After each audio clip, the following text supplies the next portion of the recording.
Dear friends, आइए एक numerical देखते हैं टोर्सन ऑफ शाफ्ट के ऊपर। ऑलरेडी हम लोग टोर्सन इक्वेशन और टोर्सन ऑफ शाफ्ट में जितने भी इम्पोर्टेंट थ्योरेटिकल कॉन्सेप्ट्स थे, कुछ न्यूमेरिकल्स ऑलरेडी हम लोग देख चुके हैं। तो आइए देखते हैं टोर्सन इक्वेशन एक बार लिखना हम जरूरी समझते हैं। Torque upon I P equal to C theta upon L equal to tau upon R. All notations are as usual. तो देखिए इस क्वेश्चन पे अब हम डायरेक्ट आते हैं। पहले तो गिवन, किसी भी क्वेश्चन में गिवन मैं बार बार बोलता हूँ कि उसको लिखिए, ठीक है ना। ये हॉलो सर्कुलर शाफ्ट, अब सर्कुलर शाफ्ट है और हॉलो है तो ये हॉलो शाफ्ट हो गया, जिसका कुछ इंटरनल डायमीटर होगा और कुछ एक्सटर्नल डायमीटर होगा, ठीक है। तो let us see, but 20 mm thick. तो थिक आपको थिकनेस कितना दे दिया, 20 mm। तो थिकनेस किसी भी सॉलिड शाफ्ट का क्या होता है आपका, D nought minus D I by 2 is basically the thickness, क्योंकि ये आपका क्या है इंटरनल डायमीटर और ये क्या है आपका एक्सटर्नल डायमीटर, ठीक है। ये इंटरनल और एक्सटर्नल के difference divided by 2, that means कि ये थिकनेस हो गया आपका, यही जो है आपका थिकनेस हो गया। तो ये आपका थिकनेस दिया हुआ है 20 mm। Transmit 294 kilowatt, that means कि ये पावर ट्रांसमिशन के ऊपर क्वेश्चन है, ध्यान दीजिएगा, पावर ट्रांसमिशन के ऊपर क्वेश्चन है, ठीक है। तो अब पावर ट्रांसमिट कितना कर रहा है दिया हुआ है, पी कितना दिया है 294 किलोवाट। आरपीएम भी दिया हुआ है कितना आपका 200 आरपीएम, ठीक है। Determine the diameter of the shaft. अब डायमीटर ऑफ द शाफ्ट मतलब आउटर और इनर दोनों निकालना है, ठीक है ना।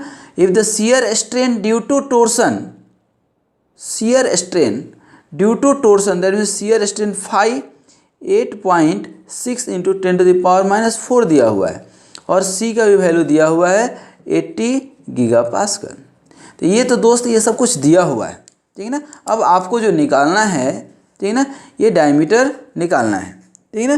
तो सबसे पहले तो ये आप देखिए, ये कॉन्सेप्ट आपको मालूम चल गया कि D nought minus D I equal to 2 into thickness, तो 2 इंटू कितना 20 mm, ठीक है।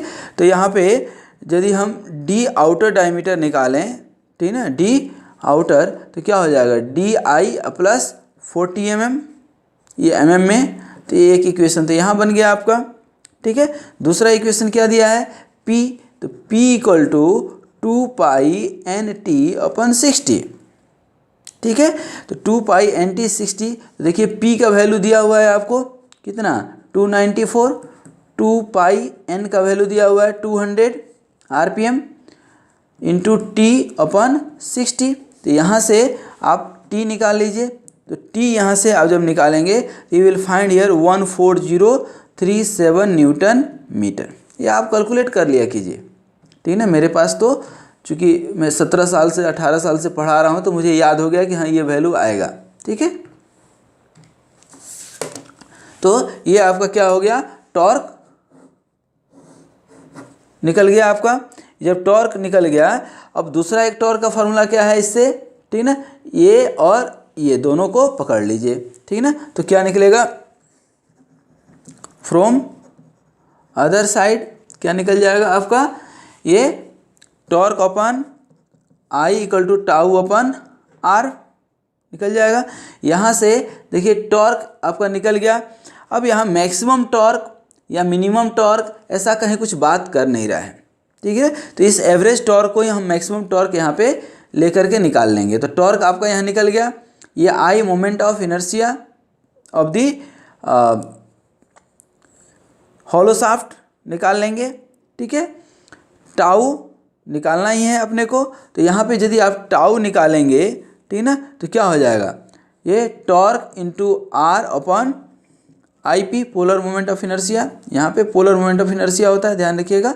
तो ये T R upon I P एक हो गया। और दूसरा इक्वेशन आपको दिया हुआ है यहाँ पे क्या, shear strain. Shear strain equal to क्या होता है tau upon C, shear stress upon modulus of rigidity, ठीक है ना। यहाँ से टाउ का वैल्यू दिया हुआ है, तो ध्यान दीजिए, तो यहाँ फाई का वैल्यू दिया हुआ है आपको 8.6 इंटू 10⁻⁻⁴। और टाउ का वैल्यू यहाँ दिया हुआ है t इंटू आर, ठीक ना, t इंटू आर। तो t का वैल्यू यहाँ निकला हुआ है आपको, देखिए तो t into R upon I P tau upon C into C, ठीक है। तो ध्यान दो यहाँ पे आप टॉर्क का वैल्यू आप निकाल लिए आर, ठीक है ना, that means capital D by 2। यहाँ यदि हम आर लिखना चाहें तो क्या हो जाएगा, आर यदि हम यहाँ पे आपको जस्ट थोड़ा सा डिस्क्राइब करने की कोशिश करते हैं, ये आर क्या हो जाएगा आपका डी नट बाई 2 और आई पी क्या हो जाएगा आपका पाई बाई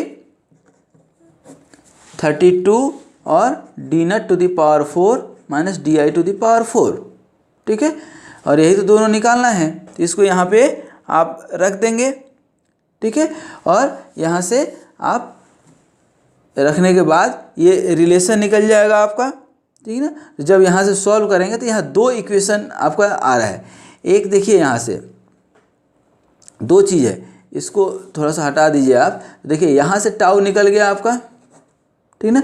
और यहाँ भी टाउ इक्वल टू आप क्या लिख सकते हैं c इंटू फाइव, सी भी मालूम है और फाइव भी मालूम है, तो दोनों जगह से टाउ निकल जाएगा कि नहीं, तो यहाँ इक्वेट कर दीजिए या यहाँ कर दीजिए, बात बराबर है, ठीक है ना। तो इससे सॉल्व करके जब आप निकालेंगे तो you will find outer diameter as 108 mm और इंटरनल डायमीटर आपका निकलेगा 68 mm, क्योंकि इसमें जो भी आएगा आप डी नट इक्वल टू क्या रख दीजिएगा, यहाँ पे लिखे थे डी आई अपन 40 mm में, तो डी आई का पहले वैल्यू निकलेगा, ठीक है। फिर डी आई का वैल्यू यहाँ रख दीजिएगा तो ये डी नट का वैल्यू निकल जाएगा, ठीक है। तो इस क्वेश्चन को आप ज़रूर बनाइएगा और प्रैक्टिस कीजिएगा, because practice makes a man perfect.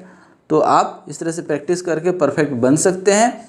एक अच्छा मैकेनिकल कॉन्सेप्ट देने की हमने कोशिश करी है, ठीक है ना, इस चैनल के थ्रू। ये आपका अपना चैनल है, इसको ज़रूर प्रमोट कीजिए और इस वीडियो को लाइक कीजिए और अपने दोस्तों के साथ शेयर करना बिल्कुल मत भूलिए, ताकि उनको भी कुछ फ़ायदा मिल सके, ठीक है। तो आप एंजॉय करें और एंजॉय करते हुए एक एक वीडियो को देख करके आगे बढ़ते रहें। Wish you all the best.